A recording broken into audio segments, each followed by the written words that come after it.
We're very pleased to be joined by Matt Philbin. Matt's managing editor of the Media Research Center's Culture and Media Institute. Matt, thanks for joining us here election morning on America's Forum. Well, thanks for having me. Matt, we see this collusion between the Democrats and the dominant media culture. Why do they get away with this? Because they to a large degree, control what they call the narrative. They set the terms of the debate. When people start catching on, they start changing the terms of the debate. Think about gay marriage. It was gay marriage. It was same-sex marriage. Finally, they hit on marriage equality. And all of a sudden, oh, who could be against that? It's marriage equality. We like marriage. We like equality.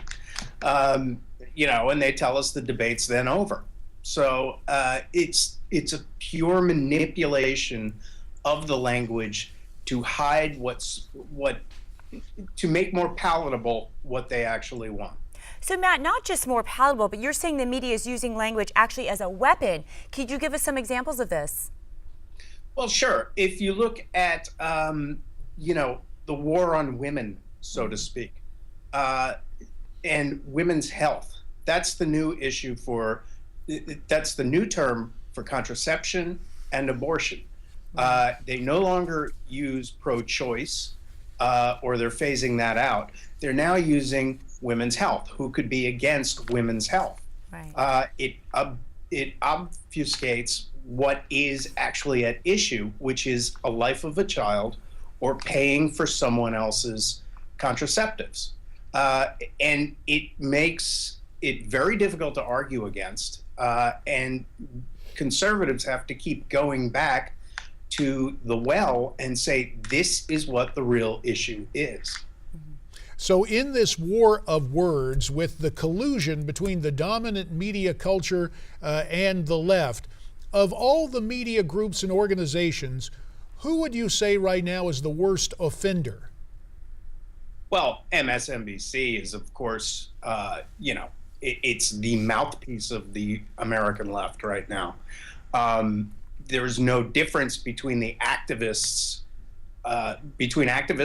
and their on-air personalities. Look at Melissa Harris Perry, who you brought up.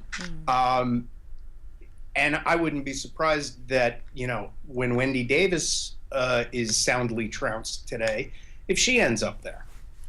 It's a place for lefty ideologues, and it serves as an echo chamber where they try out this new language. They frame their arguments for a really insular audience. So like Islamic terrorists, now we're calling them, militants or freedom fighters, all these things. Are we taking political correctness too far? And what's the antidote? Should we just call it like it is? Well, yes. But in the case of Islamic terror, look, the left is still waiting for the anti-Muslim backlash from 9/11 that never materialized.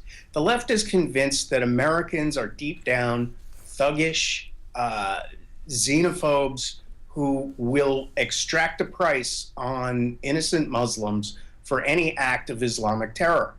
Obviously, that's not the case, but they believe that deep down.